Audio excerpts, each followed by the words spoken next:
dari Jalan Monginsidi 126 Bojonegoro. Inilah 95 FM Istana Radio.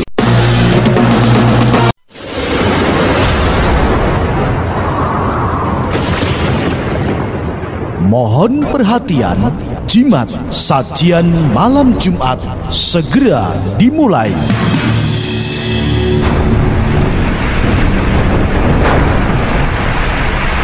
Ingat, acara ini bimbingan orang tua dan untuk dewasa, tidak diperuntukkan bagi penderita jantung, paranoid, dan ketakutan yang berlebihan.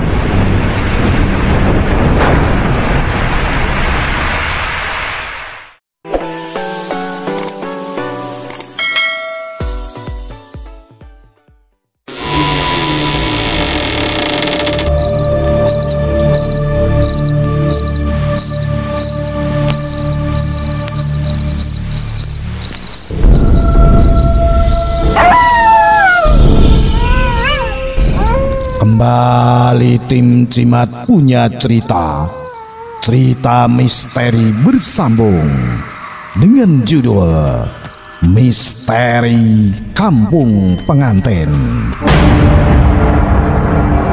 Kiriman dan ditulis oleh Ilmanura bersama pembawa cerita Ki Banu Asmoro.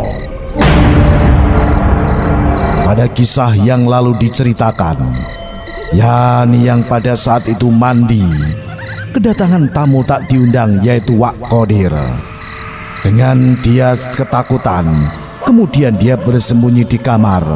Namun karena badannya basah kuyup, akhirnya dia terpeleset jatuh. Inilah kelanjutan dari cerita misteri Kampung Pengantin, seri yang ke-8. Melihat Yani dalam keadaan menggunakan pakaian basah dan ketakutan, Wak Qadir teringat pada waktu-waktu yang lalu saat bersama Sekar. Tubuh gemetar, jantung dak-dikduk tak karuan. Seorang gadis berpakaian kebaya dan bawan samping selutut terseok menghindari kejaran seorang pria bertubuh tambun dan botak di tengah kepalanya. Air mata sudah deras membasahi pipi. Suaranya makin parau ketika teriak meminta pertolongan. Punggung gadis itu membentur tembok sebuah bangunan tua. Suasana di sana sepi dan gelap, sedangkan ia sudah ketakutan setengah mati. Tidak adakah seseorang yang bisa menolongnya saat ini juga? Kumohon, jangan sakiti aku, Mas. Pinta gadis itu dengan berurai air mata. Si pria tambun hanya tersenyum miring dan mendengus. Aku tak akan menyakitimu. Justru aku akan mengajakmu bersenang-senang, sayang. Jawab pria tambun itu sambil menyeka air liur yang keluar dari mulut besarnya itu. Jangan, Mas, jangan. Kita itu berteman dan aku juga sudah punya kekasih. Kumohon jangan. Lagi gadis itu setengah bersujud memohon pada pria itu. Namun usai mendengar kata kekasih, si pria tambun berekspresi garang.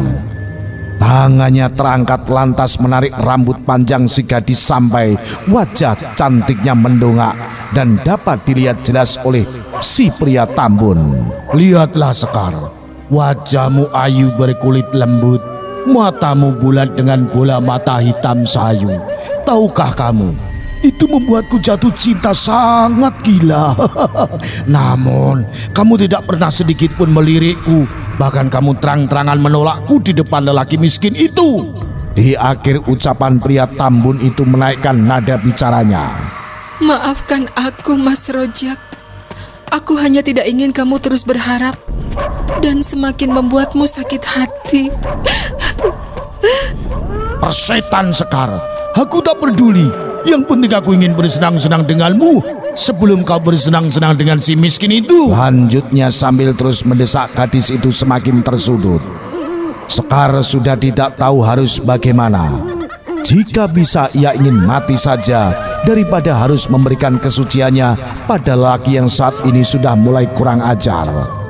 Tangannya mulai menggerayangi tubuh Indah Sekar. Napas gadis itu naik turun antara menahan rasa agar tak ikut dalam nafsu setan dan juga menahan rasa takut. Tak henti Sekar berdoa dalam benaknya agar Tuhan memberikan keajaiban saat itu juga.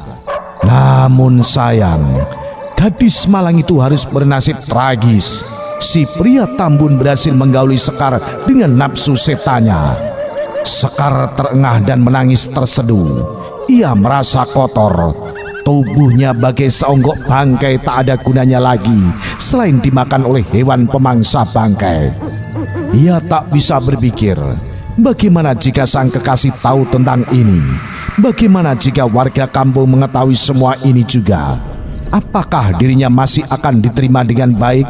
Gadis kotor, ternoda, tak berguna, sampah masyarakat. Sementara pria Tambun itu sibuk membetulkan pakaiannya dengan rasa puas, senang dan bangga. Bagai anjing yang sudah terpuaskan dahaganya, bahkan melihat Sekar dengan keadaan mengenaskan seperti itu pun, ia tidak merasa sangat kasihan. Terima kasih Sekarku, kau adalah wanita yang benar-benar idaman. Tenang saja, aku tak akan menceritakan percintaan kita malam ini pada kekasih miskinmu itu. Ucapnya dengan senyum licik. Lantas pergi meninggalkan Sekar dengan sejuta kesakitan. Bukan hanya seluruh tubuhnya tapi juga hati dan pikirannya. Sekar yang malang kini enggan untuk pulang.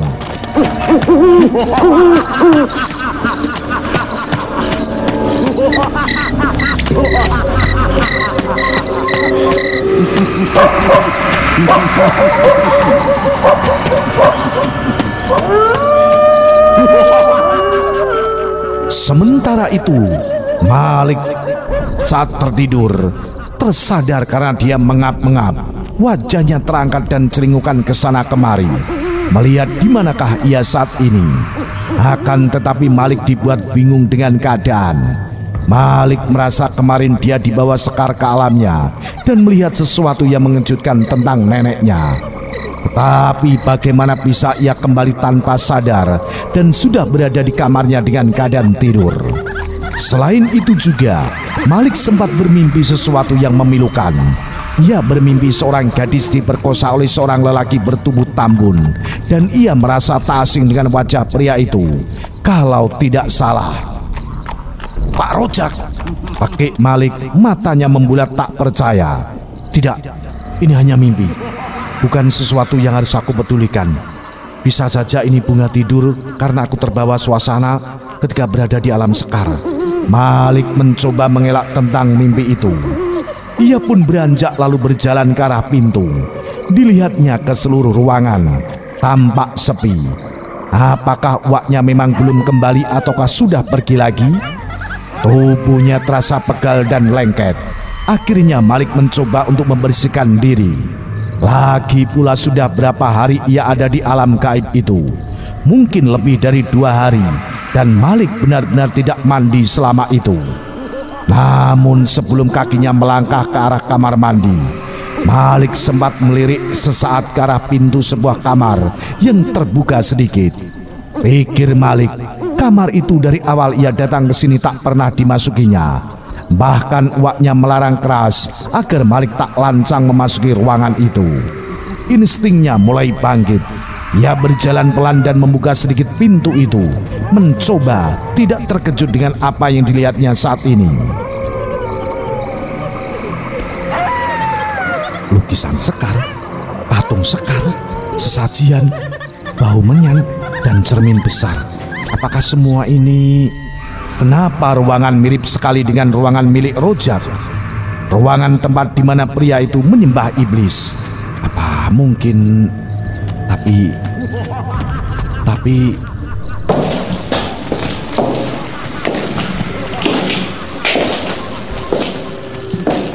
sebelum menyelesaikan ucapannya, Malik mendengar langkah kaki. Ia tersentak dan lekas masuk ke ruangan itu untuk bersembunyi. Lalu langkah kaki itu semakin mendekat dan benar saja, langkah kaki itu masuk ke ruangan di mana Malik bersembunyi. Dilihatnya oleh Malik dari celah kecil dari balik pintu lemari. Mata Malik yang awalnya menyipit mendadak membulat ketika uaknya menggendong seorang wanita yang tak lain adalah Yani.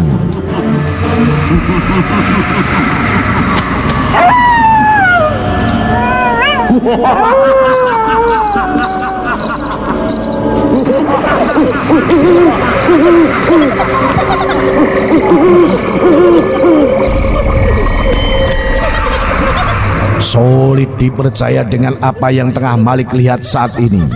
Ruangan yang mirip sekali dengan milik Rojak. Lalu sekarang uaknya membopong wanita bernama Yani dan membawanya ke ruangan ini. Baju yang dikenakan wanita itu basah kuyup, wajahnya pucat, mungkin kedinginan. Lalu kenapa Yani tidak sadarkan diri? Mungkinkah uaknya yang menyebabkan semua itu? Banyak sekali pertanyaan-pertanyaan yang berputar di pikiran Malik. Ia masih berdiam di dalam lemari, mengamati gerak-gerik sang uak. Setelah membaringkan Yani di atas dipan persegi panjang, Qadir melangkah keluar. Lekas Malik menghampiri wanita itu dan menggoyangkan tubuhnya. Syukur Yani terbangun. Kamu kenapa? Kamu kenapa? Tanya Malik sungguh penasaran. Aku di mana? Tanda Yani balik yang langsung mendapat isyarat dari Malik agar dirinya tak bersuara keras. Kamu ada di rumah Pak Qadir. Kamu pingsan dan dibawa ke sini, jawab Malik dengan berbisik. Yani terpelongok apalagi melihat keadaan ruangan ini. Ini seperti di kamar bapakku, Li. Ya, aku tahu.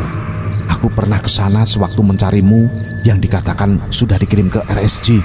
Tapi ternyata malah dikurung di ruang bawah tanah. Yani melotot. Pemuda di depannya sudah mengetahui keadaan rumahnya. Kamu tahu semuanya, Malik? Iya, aku tahu. Sekarang kenapa kamu bisa dan dibawa Wak ke sini? Panjang ceritanya, Li. Nanti akan kuceritakan. Sekaligus ada yang ingin ku beritahu padamu. Baiklah, ayo kita pergi dari sini dan kembali ke rumah Raden Parman. Yani terdiam. Malik pun mengernyit heran. Kenapa? Keluarga Raden Parman sudah meninggal semuanya. Apa? Malik memekik keras. Hei, diam. Ya sudah, ayo pergi. Keburu Wak datang ke sini. Nanti kamu ceritakan semuanya padaku. Dengan hati-hati Malik membantu Yani berdiri yang tertatih-tatih. Keduanya berjalan dengan pelan. Dilihatnya tak ada Qadir di luar ruangan itu. Kesempatan itu pun dimanfaatkan keduanya dan berhasil keluar dari rumah itu. Yani pun mengajak Malik ke rumahnya. Jelas Malik dilanda beribu rasa penasaran. Memangnya sudah terjadi apa selama ia menghilang? Setengah jam Malik ditinggal Yani untuk berganti pakaian. Lalu kini mereka duduk di kursi ruang tamu untuk membahas hal-hal yang sudah tersarang di benak masing-masing. 2 hari ini kamu kemana saja, Li? Aku dibawa Sekar ke alamnya. Loh, kok bisa? Terus kamu bisa kembali ke sini bagaimana? Entahlah, yang jelas aku tidak bisa membawa nenekku. Aku bahkan tidak tahu keadaan beliau bagaimana sekarang. Aku turut prihatin ya, Li. Aku 2 hari ini setelah tewasnya keluarga Parman sibuk mencarimu karena ingin memberitahu sesuatu. Apa itu? Itu semuanya menyangkut uakmu. Maksud kamu apa?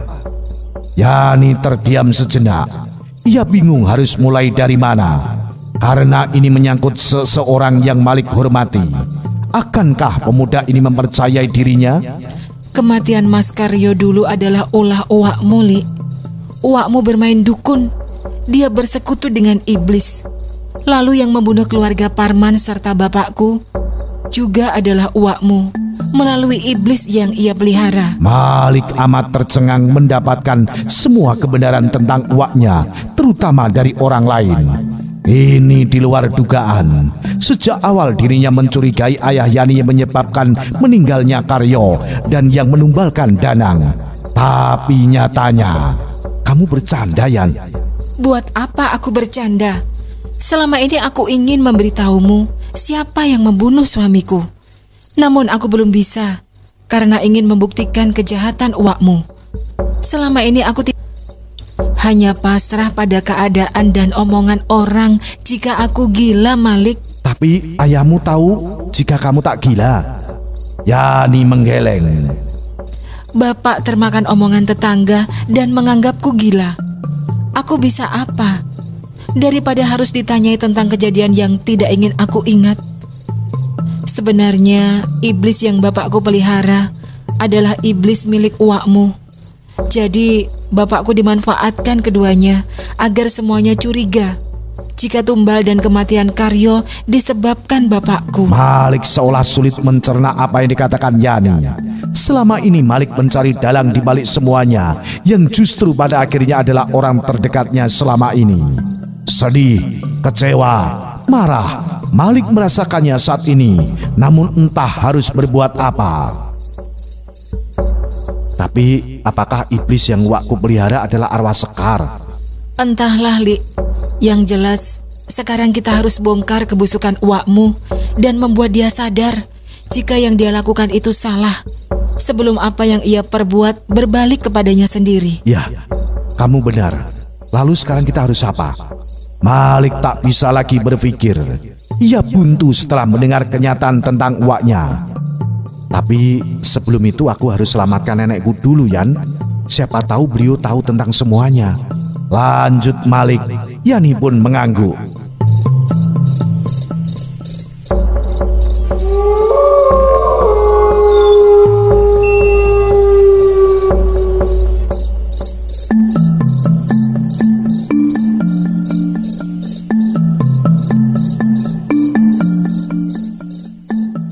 Sementara itu Wak Qadir kalang kabut mencari keberadaan wanita yang setengah jam lalu ia bawa ke rumahnya. Namun sekarang ruangan itu kosong. Ia mencari ke semua ruangan dan tidak ada wanita di mana-mana. Apa mungkin Yani kabur? Sial, kenapa aku tak kunci saja pintu rumah ini? Kukira wanita itu takkan kuat berjalan. Qadir mendengkus kesal sambil melemparkan gaun pengantin yang ia bawa dari rumah tua miliknya, tempat di mana ia menyimpan kerangka Sekar dan beberapa gaun pengantin. Lalu tiba-tiba bayangan hitam muncul dari luar jendela yang terbuka paksa secara keras menimbulkan suara gaduh dan membuat Qadir buru-buru memeriksanya. Namun ketika Qadir ke tempat asal suara, sudah tidak ada bayangan itu di sana. Nyai, kaukah itu? Tanya Qadir. Namun tak ada jawaban selain keheningan malam yang mulai merangkak. Semilir angin berembus lembut dari arah belakang Qadir berdiri. Pria itu membalikkan badan, tetapi tidak ada siapapun. Qadir mulai was-was. Siapa kau? Halo Mas. Suara lembut seorang perempuan menyapa Qadir dari balik tirai kamar. Hanya tampak bayangan seorang perempuan bersanggul, berkebaya dan bawan samping lalu. Sekar? Tebak Qadir dengan terbata. Iya, aku Sekar, Mas. Masih ingatkah kepadaku, Mas? Tentu saja Sekar, aku merindukanmu. Aku pun lebih merindukanmu. Maukah kau ikut bersamaku dan hidup abadi di sana? Mata Qadir memandang kosong pada bayangan itu. Ia seolah terhipnotis. Lalu Qadir berjalan pelan sambil merentangkan tangan seperti ingin menggapai sosok bayangan itu. Aku mau Sekar. Itu mimpi kita berdua untuk hidup bersama. Iya Mas. Kau adalah lelakiku. Aku mencintaimu. Tiba-tiba suara Sekar berubah besar menggeram. Qadir tersadar lalu mundur. Tirai itu terbuka lebar. Tampak sesosok makhluk yang menyeramkan. Kau bukan Sekar. Aku Sekar, Mas. Tidak, Sekar tidak buruk rupa sepertimu. Kurang ajar kau, Mas. Murka makhluk itu seraya mengibaskan kuku panjangnya mencakar pipi Qadir. Qadir meringis merasakan perih karena pipinya robek dan darah pun keluar cukup banyak. Makhluk itu tertawa. Lalu tertawanya berubah lirih. Kau yang membuat wajahku hancur, Mas. Tak ingatkah perbuatanmu dulu padaku? Lantas pandangan Qadir pun menggelap akibat hantaman keras dari makhluk itu.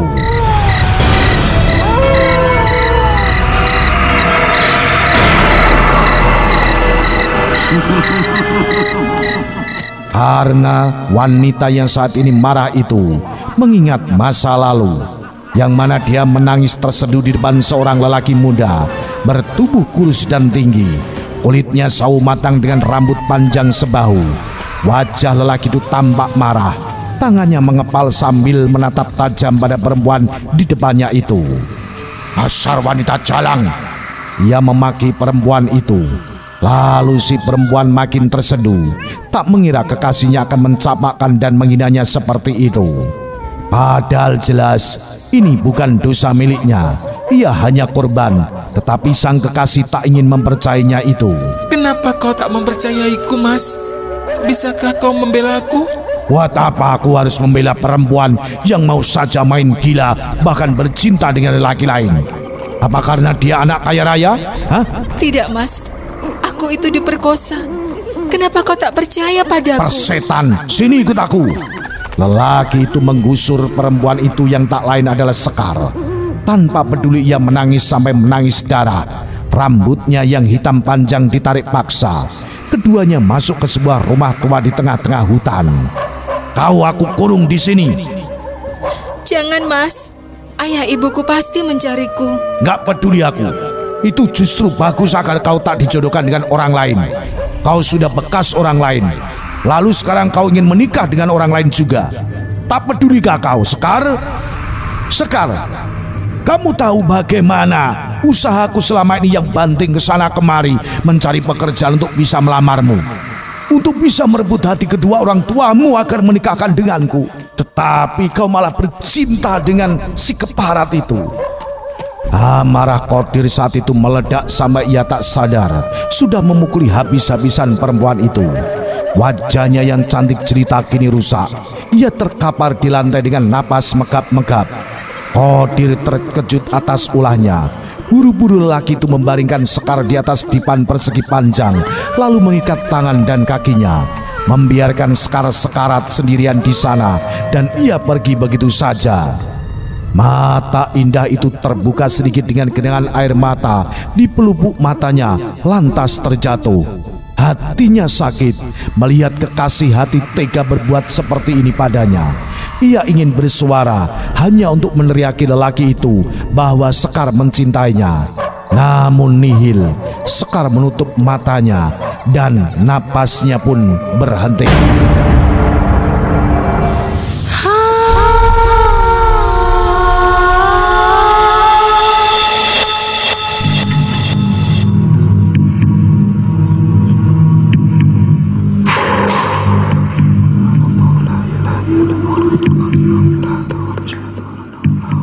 Malam itu memang dingin menyergap.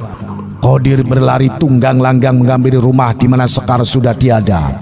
Lelaki itu menjerit meminta maaf di depan tubuh yang tergeletak tanpa nyawa dengan kaki dan tangan diikat. Qadir baru menyadari betapa penuhnya tubuh molek milik Sekar dengan lebam yang ia timbulkan dari pukulan tenaga seorang lelaki. Padahal Sekar tak terlihat melawan ataupun berlari. Wanita itu hanya diam dan memohon agar Qadir percaya padanya. Dada Qadir sakit bagai diimpit bebatuan, sesak mengetahui sang pujaan hati pergi untuk selamanya. Lantas kemarahannya muncul kembali pada sosok lelaki brengsek, lelaki yang sudah kejam memperkosa gadisnya.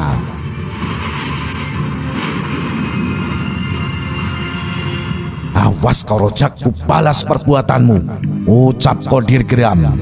Tangan yang sejak tadi terkepal kini melemah lalu mengusap lembut wajah Sekar yang cantik dan mulus. Kemudian Qadir mengecup kening, pangkal hidung dan turun ke bibir. Namun entah kenapa gairah Qadir naik usai melakukan itu dan pikiran tak wajar terlintas. "Bajingan itu sudah menjamahmu, Sekar. Lalu aku harus terima begitu saja. Walaupun kau sudah mati, aku pun ingin merasakan bagaimana menikmati tubuh indahmu," gumanya diikuti seringai jahat. Kebiadaban Qadir bukan hanya membunuh Sekar, tetapi juga ia menyetubuhi tubuh Sekar yang sudah terbujur kaku. Bukannya membawa wanita itu pada keluarganya dan menguburkan Sekar dengan benar, nyatanya Qadir jadikan jasad Sekar sebagai budak nafsunya dengan memberi pengawet pada mayat itu. Sekian puluh tahun mayat Sekar terkurung tanpa digubur di dalam rumah tua yang hanya Qadir tahu, sampai akhirnya mayat Sekar berubah menjadi seonggok kerangka di sana. Kemudian sekitar pukul 12 malam, Qadir kembali ke kediamannya yang ternyata sudah ditunggu oleh adiknya Yunita, adik ipar dan juga Suri. Mereka terdiam menatap serius ke arah Qadir yang kini mematung karena terkaget. "Kenapa kalian belum tidur? Lalu mengapa kalian menungguku?" "Yunita, bukannya kau menemani anakmu Malik? Mengapa tak lekas istirahat? Kau juga Dana, bukannya mengajak istrimu tidur?" Yunita menatap sinis pada Qadir. Mas bawa Sekar kemana?" Pertanyaan itu sontak membawa Qadir gelagapan. "Pertanyaanmu aneh, Yunita. Sekar ya di rumahnya lah. Mengapa kau tanya aku?" Bohong. Aku lihat tadi pagi-pagi sekali kalian pergi berdua ke hutan dengan terburu-buru. Lalu kenapa kau baru pulang jam segini tanpa Sekar?" Wajah pias Qadir semakin pucat saja. Ini tidak benar. Kenapa adiknya harus melihat? "Diam kau, Yunita. Ibu, memangnya ada apa?" Orang tua Sekar datang kemari dan mencari kalian berdua, Parman. Sahabat kalian pun ikut ke sini dan memarahi kami semua, Dir. Mereka mengira kamu membawa lari Sekar. Qadir terkejut untuk yang kesekian kalinya. Ia meneguk salivannya menahan rasa tegang dan kekagetannya yang tak terkira. Lantas Qadir berdeham. "Dana, bawa istrimu masuk ke kamar. Apa tidak khawatir pada anak kalian? Aku mau bicara terlebih dahulu dengan ibu." Dana yang sering diancam oleh Qadir pun menurut dan membawa Yunita yang masih saja emosi. Sementara Ibu Suri terdiam menunggu apa yang ingin dikatakan anak sulungnya itu. "Bu, aku mau bertemu dengan Nyai Lewi," pinta Qadir membuat Suri benar-benar terkejut. Ketika mulut Suri terbuka untuk berbicara, Qadir pun langsung menyelanya. "Ibu harus menuruti permintaan Qadir. Kalau tidak, keluarga kita akan diusir oleh Juragan Wiraguna dari kampung ini." Bu Suri bungkam. Tetapi ia tak ingin melibatkan anak cucunya dalam hal-hal kotor seperti itu. Suri pun sudah cukup menderita sejak menjadi budak iblis bernama Nyai Lewi. Lalu sekarang Qadir tiba-tiba meminta bertemu dengan makhluk itu. Namun di sisi lain Suri tak bisa menolak. Ia juga tahu bagaimana kekuasaan Juragan Wiraguna di kampung ini. Ia tak habis pikir apa yang sudah anaknya lakukan pada Sekar, anak Juragan Wiraguna. "Kalau begitu, ikut ibu." Wanita itu membawa anaknya ke sebuah kamar yang ada di pojok rumahnya yang kecil. Kamar yang hanya menggunakan penerangan dari beberapa lilin dan lampu yang temaram. Belum lagi di setiap sudut dindingnya ditempeli bunga melati, keris, dan juga jimat-jimat penangkal sihir. Qadir sempat tak percaya, walaupun akhirnya ia tersenyum lega. Dengan rencananya ia yakin semuanya berjalan lancar. "Qadir?" Sembari membelakangi Qadir, Suri berucap. "Ya Bu," jawab Qadir dengan pandangan tak lepas berkeliling ke semua sudut ruangan. "Sebenarnya apa yang kamu lakukan pada Sekar sampai kamu meminta ibu memanggil Nyai Lewi? Apa yang kamu lakukan pada keluarga Juragan Wiraguna?" Qadir pun berjalan mendekati Suri, lalu celingukan memastikan jika tak akan ada yang menguping mereka. "Begini Bu, aku gak sengaja membunuh Sekar." "Apa? Kurang ajar kamu. Ibu tidak pernah mengajari kamu bertindak kriminal seperti ini, Qadir." Suri pun memekik tak percaya. Tubuhnya berputar ke arah Qadir. Wajah Suri lantas tegang dan akhirnya menampar keras anaknya itu. Mendapat tamparan dari sang ibu tak membuat Qadir bersalah. Ia justru tak terima dan berbuat kasar balik pada Suri. Qadir mencengkram leher ibunya kuat dan mendorong tubuh wanita itu sampai menyentuh tembok. "Sudah Bu, jangan banyak bicara. Aku seperti ini juga karena keserakan ibu. Ibu bersekutu dengan iblis, memangnya aku setuju? Tidak Ibu, tidak. Dan sekarang malah kita kembali miskin seperti ini. Jadi jika aku pun melakukan hal kotor seperti ini, jangan salahkan Qadir, tapi salahin aja diri ibu sampai berani numbalin suami sendiri, iya kan?" Wajah Suri memerah.